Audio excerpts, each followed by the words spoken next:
Financial advisor told me I was making the biggest mistake of my life. My daughter cried on the phone for 20 minutes straight. Even my accountant, a man who had handled my taxes for 19 years and never once raised his voice, actually raised his voice. And I sat there in that lawyer's office in Oakville, picked up the pen, and signed every single page with a steady hand.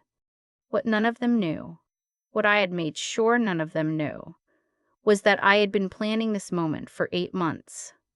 My name is Irene, and I was 68 years old the day I gave my husband of 41 years everything he asked for: the house on Lakeshore Road, the cottage in the Muskokas, the investment accounts, the RRSP we had built together, the retirement savings I had contributed to since the year our youngest was born. All of it. I signed it away on a Tuesday afternoon in February, with snow coming down outside and a cup of cold coffee sitting untouched on the table beside me. My lawyer, Sandra, leaned over and whispered, "Irene, we don't have to do this today. We can take more time." She had this look on her face, the kind you give someone you think has lost their mind. I told her I was certain. I thanked her, and I meant it. Let me go back to where this actually started, because it didn't start with the divorce papers. It didn't start with the argument in October or even the summer before that. It started on a Thursday evening in March, about a year and a half before I sat in that lawyer's office. I came home from my book club earlier than expected because Linda had a migraine and we cut the evening short. I walked into our kitchen and my husband, I'll call him my husband because that's what he was, for 41 years, the man I built everything with, was standing at the counter with his phone pressed to his ear, laughing in a way I hadn't heard from him in years. He didn't hear me come in.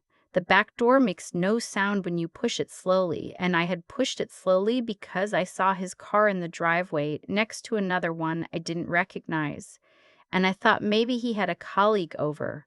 He wasn't laughing with a colleague. He was saying a name I had never heard before, and the way he said it told me everything I needed to know before he turned around and saw me standing there. His name was Leonard. We had been married since I was 27 years old. I was a nurse for 32 years before I retired. I raised our 2 children in that house on Lakeshore. I helped him build his landscaping business from a single truck and a borrowed mower into a company with 12 employees and contracts across Houghton region. I kept the books for the first 11 years because we couldn't afford an accountant. I knew every invoice, every equipment loan, every slow season, and every good one. And now he was standing in our kitchen in the house we had renovated twice, laughing on the phone with a woman named Simone. I didn't say anything that night. I went upstairs, sat on the edge of the bed, and I thought very carefully. That is the thing people don't understand about me. I don't react. I think. Her name was Simone. She was 36 years old. She worked at the garden supply company Leonard had been dealing with for about 2 years for his business. I found this out not through any dramatic confrontation, but through 8 months of quiet, careful attention. I watched. I listened. I read nothing I wasn't supposed to read. I want to be very clear about that. But I paid attention to what was already in front of me. Bank statements that came to our joint address. Receipts in jacket pockets. The kilometers on his truck that didn't add up to the job sites he said he'd been to. I am a retired nurse. I spent 32 years paying attention to things other people missed. Old habits don't leave you. By August, I knew enough.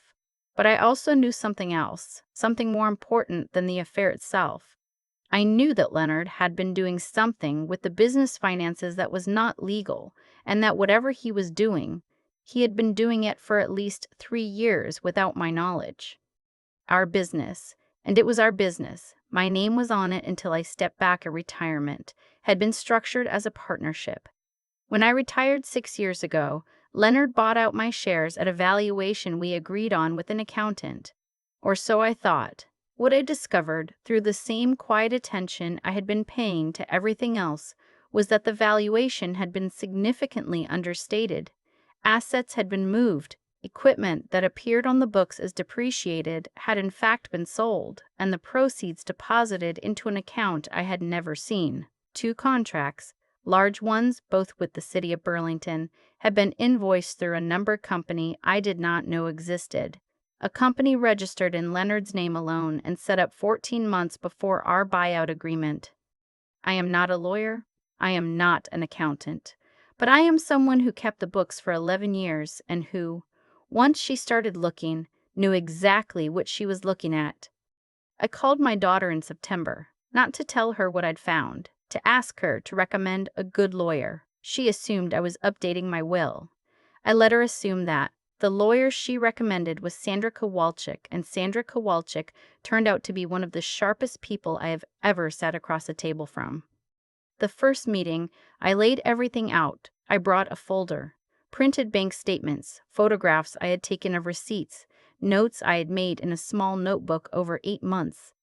Sandra went quiet for a long time after I finished talking. Then she said, "Do you understand what you're describing here?" I said I thought I did. She said, "What you're describing is fraudulent misrepresentation in a business transaction. That's not just grounds for divorce, that's potentially a matter for the CRA." I told her I understood that, and then I told her what I wanted to do. This is the part that made Sandra look at me the way everyone would eventually look at me that February afternoon. I told her I wanted to appear to give Leonard everything. I wanted to let him believe he had won completely, and then I wanted to watch what happened next. She told me it was risky. She told me I could simply pursue the fraudulent concealment claim and likely come out ahead. She was not wrong. But I had thought about this for a long time, and I knew Leonard. He was a man who needed to believe he was smarter than everyone around him. If I fought him directly, he would lawyer up immediately. He would hide everything faster than we could trace it, and he would find a way to drag it out for years. I had watched him negotiate contracts for 4 decades. I knew exactly how he operated under pressure. But if he believed he had won, he would get careless. He would celebrate. He would start moving money in ways that would be much easier to trace because he wouldn't think he needed to be careful anymore. Sandra thought about this for a while. Then she said, "I need to refer you to someone." His name was David Park. He was a forensic accountant based in Mississauga, and he had worked on enough family law cases that he knew exactly what to look for. Sandra brought him in quietly, before we filed anything, before Leonard knew there was a process underway at all. David spent 6 weeks going through everything I had given Sandra, plus everything he could access through proper legal channels. At the end of those 6 weeks, he sat down with Sandra and me and told us that the discrepancy between the assets disclosed in my buyout and the assets that had actually existed at the time was somewhere in the range of $240,000. That the numbered company had received just over $380,000 in revenue over 4 years, revenue that should have flowed through our joint partnership, and that the CRA would very likely be interested in the tax implications of all of it. We filed for divorce in January. Leonard retained a lawyer immediately, a man named Crawford, who had a reputation for aggressive negotiation, and within 2 weeks they had presented a settlement proposal that was, frankly, insulting. Leonard claimed the business was now worth significantly less than it had been when I retired. He cited poor market conditions. He put a number on the matrimonial home that was $40,000 below the assessed value. He proposed I receive a lump sum that would have left me, at 68 years old, with approximately enough to rent a modest apartment in Hamilton and hope my pension covered groceries.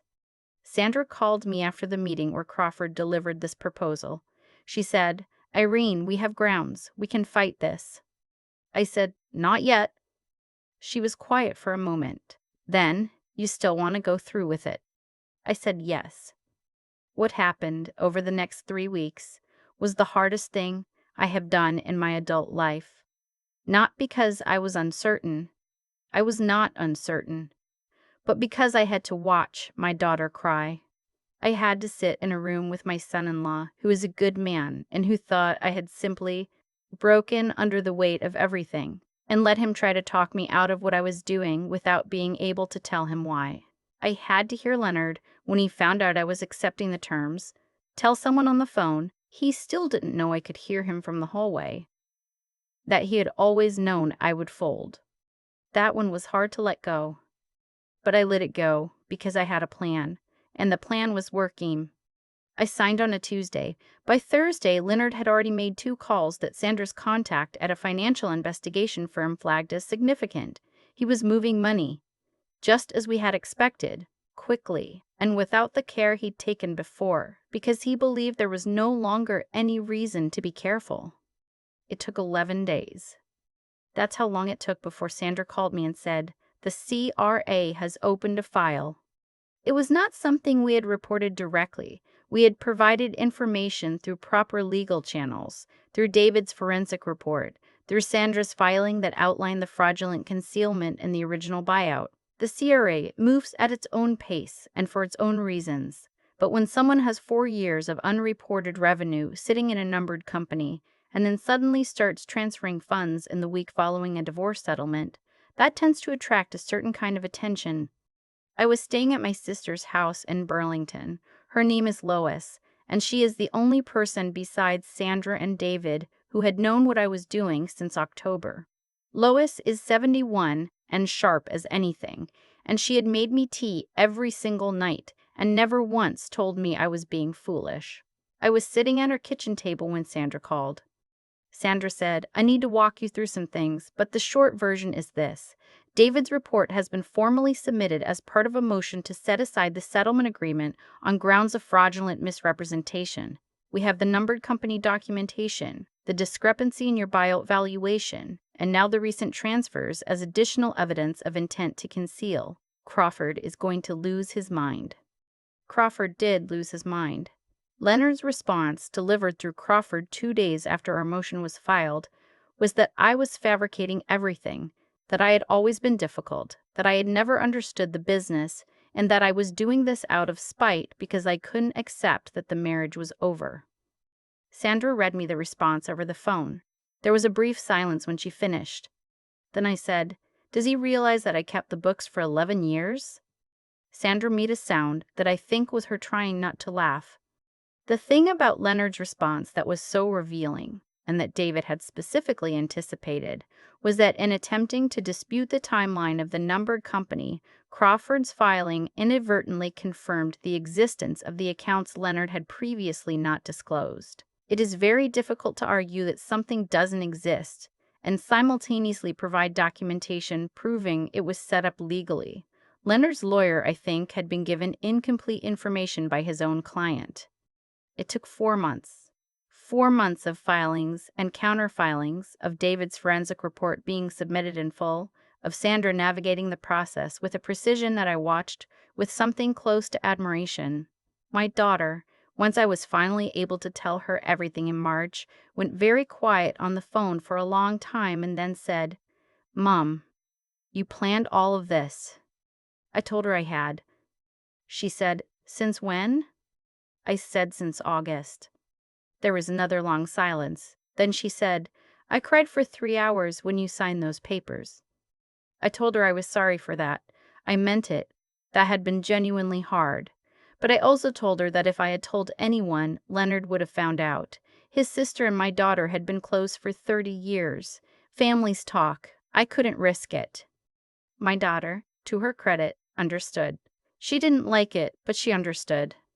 The settlement that was eventually reached after the motion to set aside was granted, after the forensic accounting had been formally entered into the record, and after the CRA's involvement had made Leonard's position considerably more uncomfortable than Crawford had ever anticipated, bore no resemblance to the papers I had signed in February. The matrimonial home was valued correctly. The Muskoka property was included at proper market value. The discrepancy from my business buyout was addressed as a separate damages claim, and the investment accounts that Leonard had quietly begun restructuring in the 11 days after I signed were largely recovered through the tracing David's firm had been doing in parallel. I don't know the full extent of what Leonard will owe the CRA. That is between him and them. I have my own taxes to file and my own life to get back to. I moved into a townhouse in Oakville in June. It has a small backyard where I have started a garden, raised beds, because my knees aren't what they were. My daughter comes on Sundays. My son drives up from London once a month with my grandchildren, who are 7 and 4 and have absolutely no idea that their grandmother spent 8 months running with my son-in-law once he heard the full story, called the most methodical long game he had ever heard of in his life. He's a project manager. I took that as a compliment. There are things I miss. 41 years is not nothing. There are mornings when I pour 1 cup of coffee instead of two, and the kitchen feels very large. There are nights when the house is quiet and a way it never used to be, and I have to consciously choose how I feel about that silence, whether it is lonely or whether it is peaceful. Most nights now, I choose peaceful. What I do not miss is being invisible. I do not miss being someone who could be calculated against, whose patience and steadiness could be counted on as passivity. Leonard spent 41 years watching me manage things quietly, and concluded that quiet meant compliant. He was wrong about that. He had been wrong about it for a long time. He just didn't know it until a Tuesday afternoon in February, when I picked up a pen and, with a perfectly steady hand, gave him exactly what I had decided he deserved to have. Lois was waiting outside in her car when I came out of Sandra's office that day. She had brought a thermos of proper tea and 2 pieces of butter tart from the bakery on Kerr Street. She handed them to me through the window without saying a word, because Lois has always understood that some moments don't need commentary. We drove back to her place and sat in the kitchen until well after dark. She told me I was the most patient person she had ever known. I told her I'd had a good teacher. Our mother had been a woman who understood that the right moment was always worth waiting for. I think about that sometimes now, about patience, about what it means to know your own strength well enough that you don't need anyone else to see it. Not yet, not until the moment is exactly right. I am 68 years old. I have a garden, a good lawyer, and a sister who keeps butter tarts in her freezer for emergencies. My retirement is intact. My dignity is intact. And somewhere in the middle of what was supposed to be the worst year of my life, I discovered something I hadn't expected, that I am, it turns out, very good at waiting. I still have that small notebook. It sits in the drawer of my nightstand now, and sometimes I take it out and flip through the pages. Not out of bitterness, but because I want to remember what it felt like to trust myself when no one else did. People have asked me, since all of this came out, whether I'm angry, whether I feel robbed of years I can't get back. And honestly, the anger I feel is quieter than most people expect. What I feel more than anger is something closer to clarity. When you spend 41 years building a life with someone and then discover that they were willing to take from you deliberately, not just in the way that people drift apart, not just in the way that people make selfish choices, but with paperwork and account numbers and calculated timing, something in you shifts permanently. You see things more plainly than you ever did before. What I keep coming back to is this. Leonard's choices caught up with him not because I forced them to, but because that is simply what happens. He had been making those choices for years before I ever found out. The numbered company, the undervalued assets, the quiet transfers, none of that began as a response to our marriage ending. It was already there, built piece by piece over time. And things built on that kind of foundation don't hold. They don't hold because they can't. There's nothing solid underneath them. I think about the 8 months I spent paying attention before I ever walked into Sandra's office. I wasn't angry during those months. I was focused. There is a difference between those two things that I didn't fully understand until I lived it. Anger makes you move too quickly. It makes you want the other person to see your face when they realize what they've done. Focus is quieter. Focus is quieter. Watch. Know exactly what you're dealing with before you move at all. My mother understood that. She used to say that a woman who knows how to be still when everyone around her is panicking has a kind of power that most people never develop. I didn't fully understand what she meant until I was sitting in Lois's kitchen at 11 o'clock at night, drinking tea and writing notes in a small blue notebook while my husband thought I had simply given up.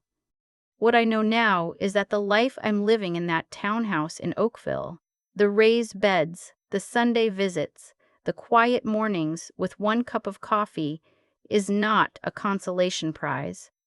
It is exactly what I chose. And I chose it from a position of knowledge, not defeat. That distinction matters more to me than I can properly explain.